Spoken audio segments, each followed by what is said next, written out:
नमस्कार, जनभावना टाइम्स में मैं पारिजात आपका स्वागत करता हूँ। कई बार अक्सर ऐसा होता है कि सोते सोते अचानक नींद खुल जाती है। उस समय महसूस होता है जैसे आसपास कोई मौजूद है। इस तरह का एहसास होता है। अचानक नींद खुलने के बाद जब करवट लेने की कोशिश करते हैं तो हिलना भी कभी कभी मुश्किल हो जाता है। मुश्किल ऐसा लगने लगता है कि मुंह से आवाज़ नहीं निकलने लगता है कि कोई दबा रहा है, मुंह को भी दबा रहा है, पूरे बदन को किसी ने जकड़ लिया है। आप हरकत भी नहीं कर सकते, बोल भी नहीं सकते। ऐसा महसूस होता है जैसे किसी ने शरीर को चारों तरफ से बांध दिया है। आमतौर पर लोग इसे भूत प्रेत या डरावने सपनों की वजह से होने वाली घटना मान बैठते हैं, लेकिन एक बहुत कॉमन घटना है जो सबके साथ होती है और इस घटना को स्लीप पैरालिसिस कहते हैं। ये लोगों को नहीं पता है।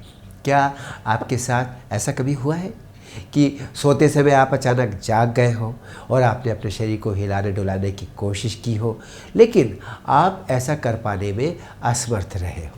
ऐसा महसूस हुआ हो आपको कि कोई चीज़ है जो आपको हिलने से रोक रही है?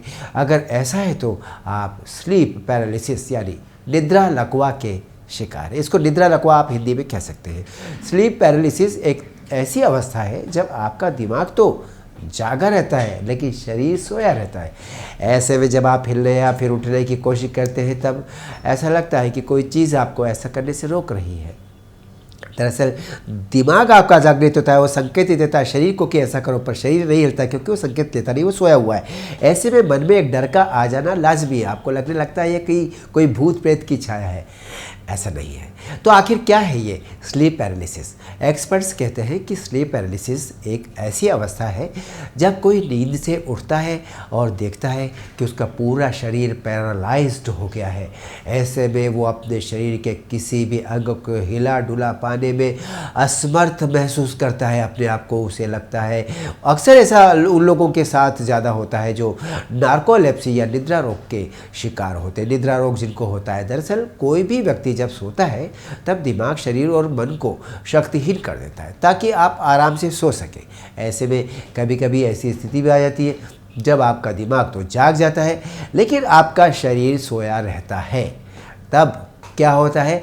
तब जब आपका दिमाग आपके शरीर से पहले जाग जाए तब स्लीप पैरालिसिस की स्थिति पैदा हो जाती है। ज़्यादातर लोगों में यह कुछ ही देर में अपने आप ठीक भी हो जाता है।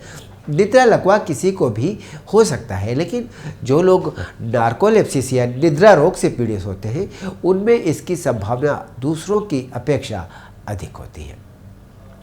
जी हाँ, अब ये जानना भी ज़रूरी है कि क्यों होता है, आखिर ऐसा क्यों होता है स्लीप पैरालिसिस। नींद से जुड़ी इस समस्या के कई कारण हो सकते हैं, जैसे कोई पुरानी चोट हो आपके शरीर में, नशीली चीज़ें आपने ले रखी हो, नशीली दवा खा रखी हो या शराब पी रखी हो, दवाओं का बार बार सेवन कर रहे हो, आप बार बार वॉशरूम जा रहे हो, बुरे सपने आपको आते हो। ऐसी स्थिति में ऐसा हो सकता है जब भी कोई व्यक्ति बहुत अधिक तनाव महसूस करता है या ज़िंदगी में बहुत मुश्किल समय से जब कोई गुजर रहा होता है तो ऐसी हालत में स्लीप पैरालिसिस होना एक आम बात है।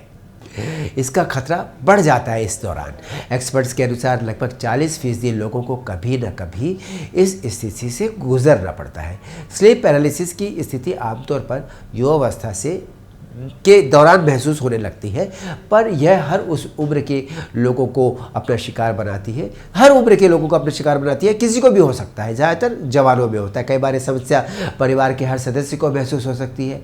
स्लीप पैरालिसिस के अन्य कई कारण और भी हो सकते हैं, जैसे कि आज के बदलते परिवेश में शिफ्टों में काम करना। हम लोग कई शिफ्टों में, सुबह दोपहर शाम की शिफ्टों में काम करते हैं। अधिक व्यस्त होना, अधिक व्यस्तता के कारण भी नींद पूरी नहीं हो पाती। नींद पूरा नहीं हो पाना भी इसका एक कारण है। नींद में बाधा आना, यह भी एक बड़ा कारण है। इसके प्रमुख लक्षणों में आपके अंगों में पैरालिसिस हो जाना, बोलने में असमर्थता का अनुभव करना, मतिभ्रम, डर, घबराहट, डिप्रेशन, नींद आना, अपने गले के चारों ओर कसाव महसूस करना, ये सारी चीज़ें इसके लक्षणों में शामिल है। स्लीप पैरालिसिस के लक्षणों में कुछ ऐसे उपाय हैं जिससे आप स्लीप पैरालिसिस जैसी समस्या से अपना बचाव कर सकते हैं। सबसे पहले आप इस समस्या की वजह को अच्छी तरह से जान लीजिए। जैसे आपको अगर ऐसा हो रहा है तो क्यों हो रहा है। अगर आपको रात में किस समय किस कारण से बार बार नींद से जागना पड़ रहा है, आप उस पर ध्यान दीजिए। अगर किसी दुर्घटना या चोट के कारण या दर्द से आप गुजर रहे हैं तब आपको ऐसे हालत में स्लीप पैरालिसिस हो रहा है तब भी आप इस पर अपने थेरेपी करवा सकते हैं। आपको साइकोथेरेपी की आवश्यकता है, आपको साइकोथेरेपी की मदद लेनी चाहिए। इस ऐसे सोते समय, जागने के समय का आप टाइम नोट करें, रोज़ सही समय पर सोएं और सही समय पर जागने की कोशिश करें। रोज़ाना 7 से 8 घंटे की भरपूर नींद आपको ज़रूरी है। पर्याप्त नींद न हो पाने के कारण भी कई समस्याएं पैदा हो जाती हैं, उनमें यह भी एक समस्या है। सोने से पहले phone, tablet, e reader, computer सब चीज़ें अपने आप से दूर कर दें। बेडरूम में टीवी नहीं होना चाहिए, इससे नींद में बाधा आती है। सोने से पहले नहा लीजिए, बेहतर होगा। किताबें पढ़िए, बहुत अच्छा होगा। अच्छा संगीत सुनिए, आपको अच्छी नींद आएगी। ये कुछ चीज़ें हैं जो छोटी छोटी हैं, लेकिन आपको नींद में मदद कर सकती है। अब प्रश्न ये उठता है कि स्लीप पैरालिसिस आखिर कितना खतरनाक है, क्या है ये जानलेवा भी है? एक्सपर्ट्स का कहना है कि स्लीप पैरालिसिस डरावना है, लेकिन ये जान नहीं ले सकता, या जानलेवा नहीं है। ये आपको परेशान कर सकता है, इसलिए आपको इसका इलाज करवाना चाहिए। आप इसके प्रति गंभीर हो जाएं अगर ये आपको बार बार होता है। स्लीप पैरालिसिस कोई बीमारी नहीं है, ये सिर्फ स्लीप पैटर्न में असंतुलन है। ये एक अनियमितता है जो कि कभी कभी हो जाती है। दिमाग और शरीर में असंतुलन, यानी उनका आपस का संतुलन बिगड़ जाए, इस कारण से स्लीप पैरालिसिस की घटना घटित होती है। इसमें परेशान होने की आवश्यकता नहीं, ध्यान देने की आवश्यकता है। इस तरह स्लीप पैरालिसिस से घबराइए मत, इसका निदान ढूंढिए, अपनी दिनचर्या को बेहतर कीजिए, पर्याप्त नींद लीजिए, तनाव को आसपास फटकने मत दीजिए। इन छोटे छोटे उपायों से आप स्वस्थ तो रहेंगे ही, चिरायु भी होंगे।